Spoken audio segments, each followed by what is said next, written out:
Good morning, Miss Neville science students, and a happy Wednesday to all of you. Happy hump day. I wanted to discuss with you how you can be counted virtually present this week. Because we're not having any live sessions due to RI and MI testing, it's going to be super important that you make sure all assignments, even late assignments, in Schoology are completed. When you complete an assignment in Schoology, Miss Neville receives a time and date that you completed it.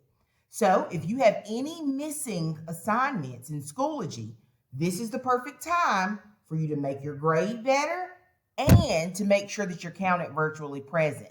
Now, what if you don't have any missing assignments? Yes, you're all caught up and every assignment, even your test, has been done. That means you'll be counted automatically present for the entire week, even Friday.